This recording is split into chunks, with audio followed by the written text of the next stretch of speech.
بسم اللہ الرحمن الرحیم۔ السلام علیکم ورحمۃ اللہ وبرکاتہ۔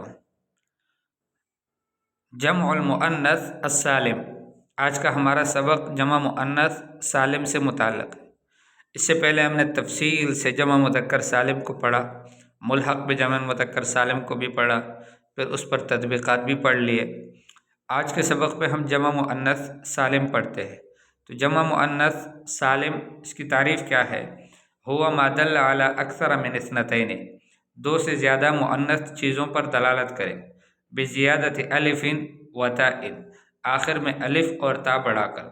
دو سے زیادہ مؤنث چیزیں ہیں یا اشخاص ہیں، اس پر دلالت کرتا ہو، آخر میں الف اور تا بڑھا کر، جیسے مسلمات، فاطمات، ہندات، رکعات، کبرایات، حسناوات۔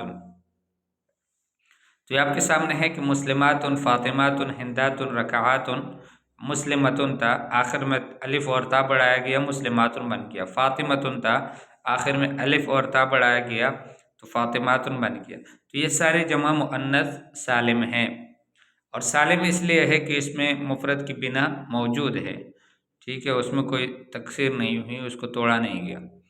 اس کا اعراب یرفع بالضمۃ وینصب ویجر بالکسرہ، رفع ضمے کے ساتھ ہے، نصب اور جر کسرے کے ساتھ ہے۔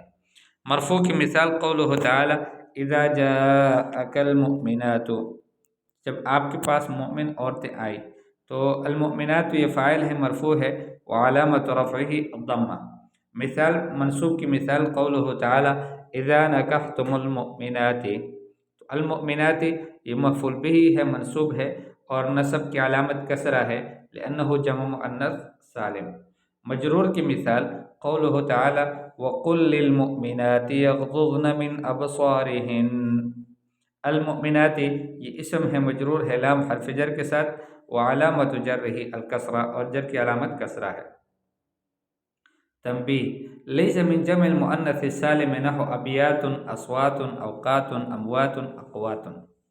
یہ جو اس طرح کے نام ہیں نا، ابیات، اصوات، اوقات، اموات، اقوات، یہ جمع مؤنث سالم نہیں کہلاتے۔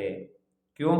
اس لیے کہ لأن تاء من هذه الكلمات اصلیۃ، یہ جو تا ہے نا، اس کا اصل کلمے اصلی کلمہ ہے، یعنی ان کلمات میں جو تا ہے آخر میں، ابیات، اصوات، اوقات، اموات، یہ ان کے آخر میں جو تا ہے، یہ تا اصلی ہے، ٹھیک ہے، اس لیے کہ مفرد میں موجود ہے۔ نیچے حاشی میں لکھے ترتیب سے بیت، صوت، وقت، میت اور قوت۔ الحمدللہ۔ وشرط جمع المؤنث السالم ان تكون التاء زائدہ، جمع مؤنث سالم کا شرط کیا ہے؟ وہ یہ ہے کہ یہ تا جو ہے یہ بھی زائد ہو، الف بھی زائد ہو، یعنی بڑھا دیا گیا ہو۔ فهذه الكلمات وامثالها جمع تکسیر، یہ جو کلمات ہے اور اس جیسے اور ہے، یہ جمع تکسیر ہے۔ تعرب بالضمۃ والفتحۃ والکسرہ، ان کا اعراب ضمہ، فتحہ، کسرے کے ساتھ ہوتا ہے، یعنی اصلی اعراب اس کا۔ آپ کہہ سکتے ہیں اعجبتنی اصوات، اصوات یہ فاعل ہے، مرفوع ہے، رفع کی علامت ضمہ ہے۔ سمعت اصواتا، میں نے آوازیں سنی۔